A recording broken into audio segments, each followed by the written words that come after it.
الحمد لله رب العالمين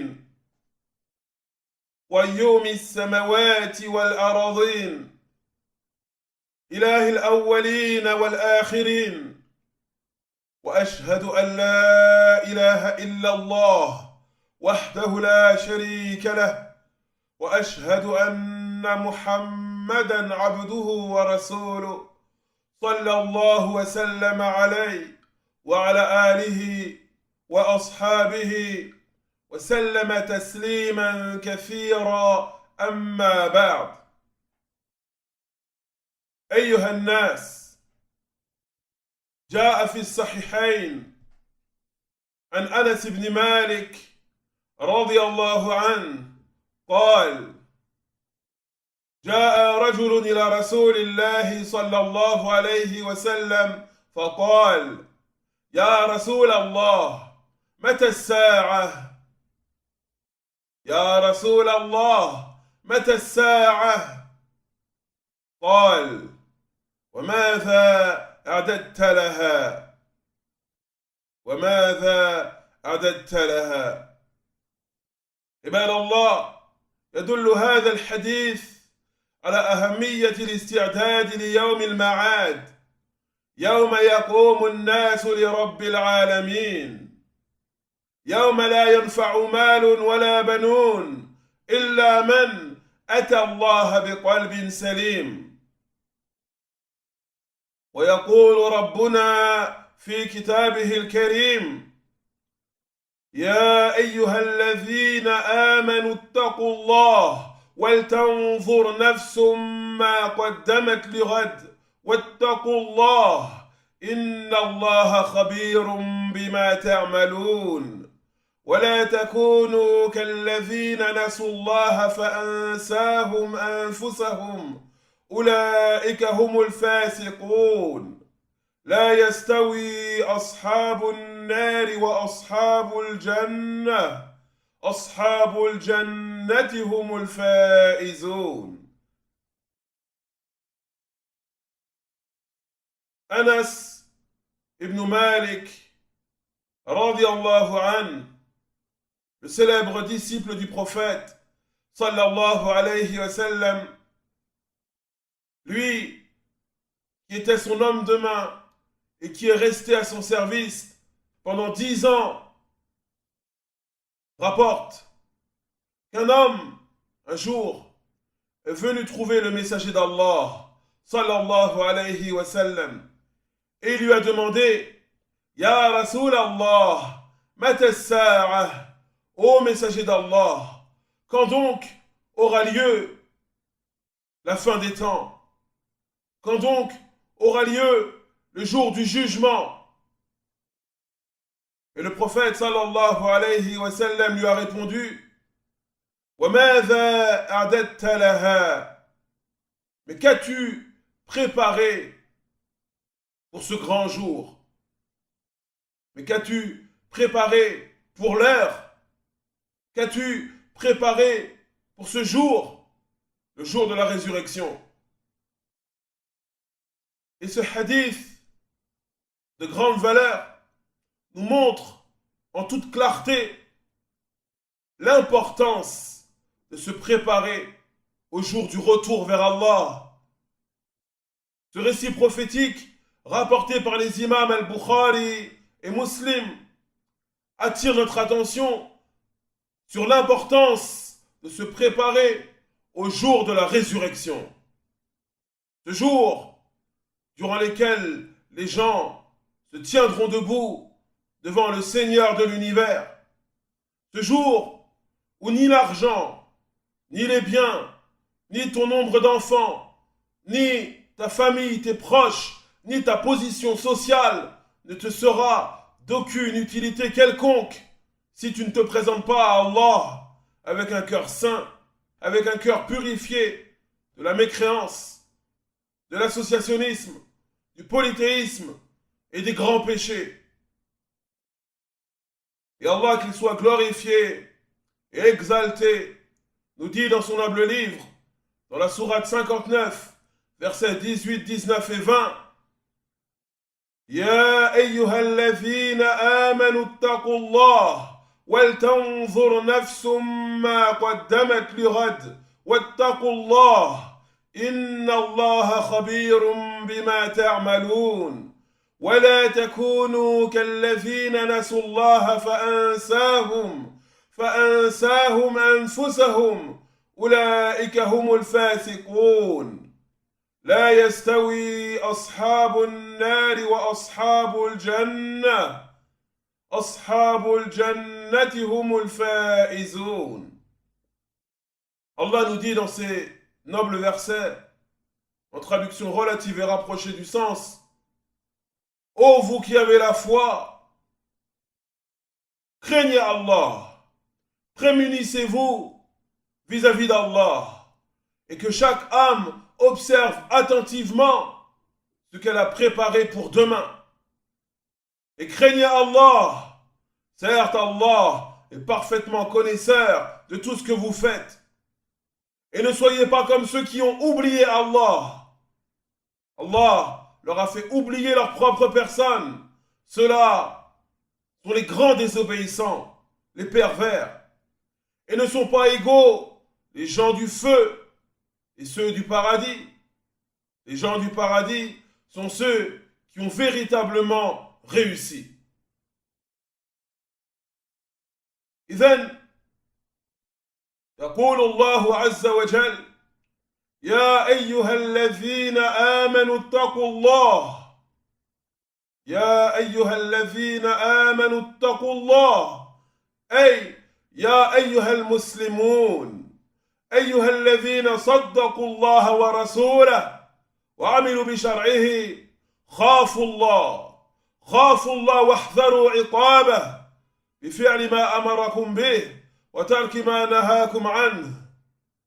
يأمر تعالى عباده المؤمنين بما يوجبه الإيمان ويقتضيه من لزوم تقواه سرا وعلانية في جميع الأحوال وأن يراعوا ما أمرهم الله به من أوامره وشرائعه وحدوده. Ainsi, Allah nous dit, ô vous qui avez la foi, craignez Allah. C'est-à-dire, Ya ayyuhal muslimun, ô vous les musulmans et les musulmanes, vous qui croyez en Allah et en son messager, sallallahu alayhi wa sallam, vous qui vous efforcez de mettre en application sa législation, sa religion, l'islam, eh bien, craignez Allah, ayez peur d'Allah et prémunissez-vous vis-à-vis de son châtiment. Prenez vos précautions vis-à-vis de son châtiment. Et ceci se réalise par le fait de mettre en application pleinement les ordres d'Allah, par le fait de s'écarter totalement de ses interdits. Allah, ici, ordonne aux croyants de mettre en application ce qui doit découler obligatoirement et nécessairement de leur foi. Il ordonne aux croyants et aux croyantes de mettre en application ce qu'implique leur foi en ce qui concerne la crainte pieuse. Car le croyant se doit de craindre Allah. Celui ou celle qui prétend avoir la foi se doit de craindre Allah. Ainsi Allah, dans ce verset, appelle les croyants par leur foi et leur ordonne de le craindre lorsqu'ils sont seuls et isolés, tout comme ils se doivent de le craindre lorsqu'ils sont entourés, lorsqu'il y a des gens avec eux. Il ordonne les croyants et les croyantes de le craindre en secret et en public, où qu'ils soient et quelle que soit leur situation. Il leur ordonne de préserver ses limites et ses droits. Il leur ordonne de mettre en application ses ordres. Ceux qu'on trouve dans la religion d'Allah, ceux qui nous sont parvenus via le Coran et la Sunna. Les ordres et les interdits d'Allah qu'on trouve dans le Coran et dans la Sunna de son messager, les enseignements du prophète Mohammed sallallahu alayhi wa sallam. Il ordonne aux croyants de respecter les limites prescrites. ثم يقول الله سبحانه وتعالى ولتنظر نفس ما قدمت لغد ولتنظر نفس ما قدمت لغد أي ولتتدبر كل نفس ما قدمت من الأعمال ليوم القيامة وخافوا الله في كل ما تأتون وما تذرون إن الله خبير بما تعملون لا يخفى عليه شيء من أعمالكم وهو مجازيكم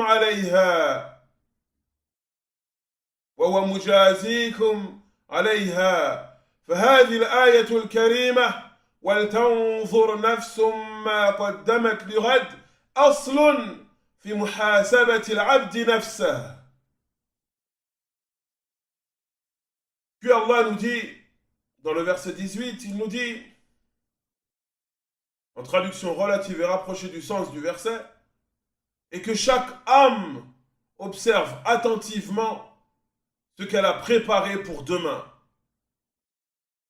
Et que chaque âme observe attentivement ce qu'elle a avancé pour demain. C'est-à-dire que tout un chacun, chaque homme et chaque femme, croyant et croyante, chaque âme musulmane se doit de regarder attentivement où elle en est. Où elle en est vis-à-vis de ses œuvres. Ses œuvres au sujet desquelles elle sera interrogée au jour de la résurrection. Chaque homme et chaque femme, chaque âme musulmane se doit d'observer attentivement, de méditer sur ses œuvres, où elle en est vis-à-vis des droits d'Allah, vis-à-vis des limites prescrites par Allah, vis-à-vis des ordres et des interdits d'Allah. Et il y a ici un message qui est sous-entendu, qui est que chacun se doit de craindre Allah dans tout ce qu'il fait et dans tout ce qu'il délaisse. Chacun se doit de craindre Allah dans tout ce qu'il fait et dans tout ce qu'il délaisse. Car Allah est parfaitement connaisseur de toutes nos actions, de tous nos actes. Rien ne lui est caché de nos actions. Et il est celui qui va nous rétribuer en fonction de nos actions. Il est celui qui va nous rétribuer, qui va nous récompenser en bien ou en mal au sujet de nos actions. Il est le juste par excellence. C'est pour cela que ce verset et que chaque âme regarde attentivement ce qu'elle a préparé pour demain, eh bien, cette portion du verset est une référence en ce qui concerne l'examen de conscience, en ce qui concerne la remise en question du serviteur. Le verset est un verset de référence.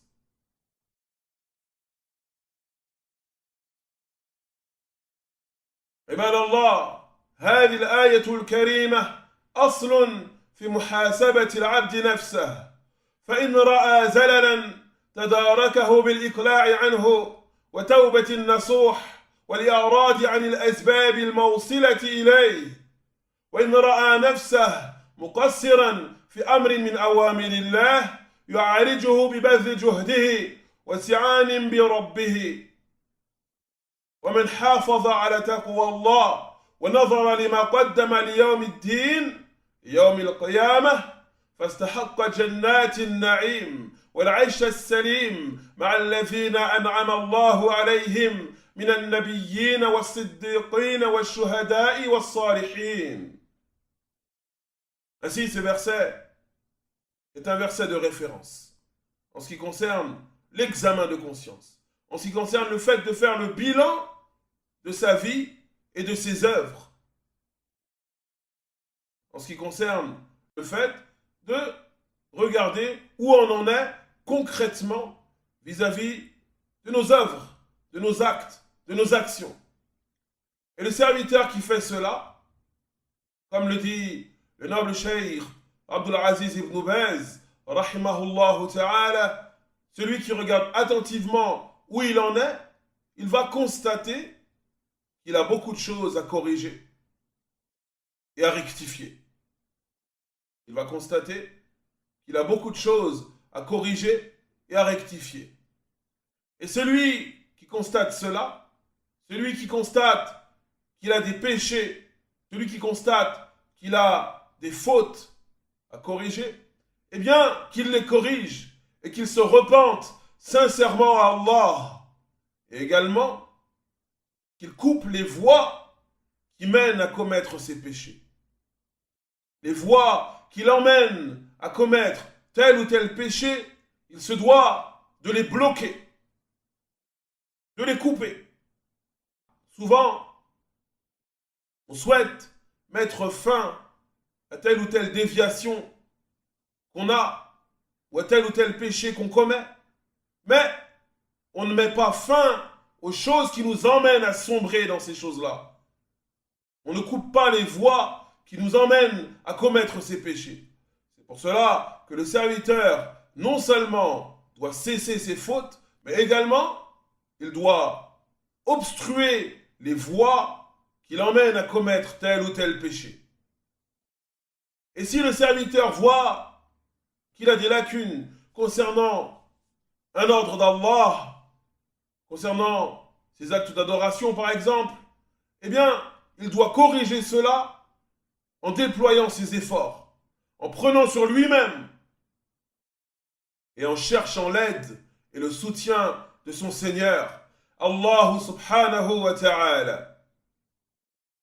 Et en vérité, quiconque agit dans la crainte pieuse, quiconque préserve les limites prescrites par Allah, quiconque respecte le droit d'Allah et agit pieusement et regarde attentivement où il en est vis-à-vis de ses œuvres, où il en est vis-à-vis de ses actions, quiconque regarde attentivement où il en est et qu'est-ce qu'il a préparé pour le jour de la résurrection, eh bien une telle personne aura mérité d'entrer dans les jardins de délices et de vivre une vie éternelle, agréable et apaisée, en compagnie de ceux qu'Allah a comblés de ses bienfaits.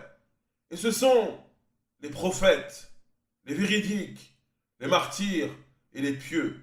Ceux qu'Allah a comblés de ses bienfaits, ce sont les prophètes, les véridiques, les martyrs et les pieux. Et celui qui fait le bilan de ses actions en toute sincérité et qui corrige ce qu'il a à corriger et qui rectifie ce qu'il a à rectifier et qui se repent sincèrement à Allah, eh bien une telle personne aura mérité d'être dans le voisinage, dans la proximité des prophètes, des véridiques, des martyrs et des pieux au jour de la résurrection. Bi'idhnillah. ثم يقول الله تعالى: ولا تكونوا كالذين نسوا الله فأنساهم أنفسهم أولئك هم الفاسقون. أي ولا تكونوا أيها المؤمنون كالذين تركوا أداء حق الله الذي أوجبه عليهم فأنساهم بسبب ذلك حظوظ أنفسهم من الخيرات التي تنجيهم من عذاب يوم القيامة. أولئك هم الموصوفون بالفسق الخارجون عن طاعة الله وطاعة رسوله صلى الله عليه وسلم. ومن غفل عن ذكر الله ونسي حقوقه فشقي في الدنيا واستحق العذاب fil akhirah. Puis Allah nous dit, en traduction relative et rapprochée du verset 19 de la sourate 59, il nous dit, et ne soyez pas comme ceux qui ont oublié Allah. Allah leur a fait oublier leur propre personne. Ceux-là sont les grands désobéissants, les pervers. C'est-à-dire, ô vous les croyants et les croyantes, ne soyez pas comme ceux qui ont oublié le droit d'Allah. Ne soyez pas comme ceux qui ont tourné le dos au droit d'Allah, ce droit qui leur avait pourtant rendu obligatoire. En faisant cela, ils ont oublié d'œuvrer dans le bien. Ils ont oublié leur propre personne. Ils ont oublié de prendre leur provision d'œuvres pieuses et d'actions méritoires. Ces œuvres pieuses et ces actions méritoires qui auraient été pour eux une cause de délivrance vis-à-vis du châtiment au jour de la résurrection. Ceux-là qui ont tourné le dos au droit d'Allah, ceux-là qui ont oublié Allah et qui ont oublié leur propre personne, ceux-là, Allah les qualifie comme étant des grands désobéissants, des pervers. Ils sont sortis de l'obéissance à Allah et à celle de son messager, sallallahu alayhi wa sallam. Et quiconque vit ainsi, quiconque fait preuve d'une grande insouciance, d'une totale négligence vis-à-vis du rappel d'Allah, et par cela, et néglige le droit d'Allah, et tourne le dos au droit d'Allah, eh bien ceux-là seront malheureux dans cette vie d'ici-bas, et auront mérité le châtiment dans celle de l'au-delà. Tourner le dos au rappel d'Allah te rend malheureux dans cette vie d'ici-bas, et te fait mériter le châtiment dans la vie de l'au-delà. لهذا قال الله سبحانه وتعالى لا يستوي أصحاب النار وأصحاب الجنة أصحاب الجنة هم الفائزون. نعم يا عباد الله، لا يستوي أصحاب النار المعذبون وأصحاب الجنة المنعمون. أصحاب الجنة هم الظافرون بكل مطلوب الناجون من كل مكروه. Allah conclut en nous disant, ne sont pas égaux les gens de l'enfer et ceux du paradis. Les gens du paradis sont ceux qui véritablement ont réussi. Effectivement, serviteurs d'Allah, ils ne sont pas égaux, les gens de l'enfer, les habitants de l'enfer, et les gens du paradis, les habitants du paradis. Les gens de l'enfer et les gens du paradis n'ont rien à voir. Ils ne sont pas égaux. Ceux de l'enfer seront châtiés, torturés, exposés au pire des châtiments, wal'iyathu billah, et qu'Allah nous en préserve. Tandis que les gens du paradis, les habitants du paradis, seront comblés de tous les délices. Tous leurs désirs seront exaucés. Les gens du paradis se verront accorder tout ce qu'ils souhaiteront, absolument tout ce qu'ils souhaiteront. Et ils seront préservés de toutes choses détestables et de toutes choses désagréables. Aussi, nous demandons à Allah de nous placer parmi les habitants du paradis. Nous demandons à Allah de nous faire entrer dans son vaste paradis et de nous faciliter les œuvres qui y mènent. Tout comme nous lui demandons de nous préserver de l'enfer et de nous préserver des choses qui mènent à l'enfer. Barakallahu fikum wa jazakumullahu khayran. Subhanak Allahumma wa bihamdik. La ilaha illa ant. Astaghfiruka wa atubu ilayk. Wa salli Allahumma ala nabiyyina Muhammad wa ala alihi وأصحابه أجمعين والحمد لله رب العالمين.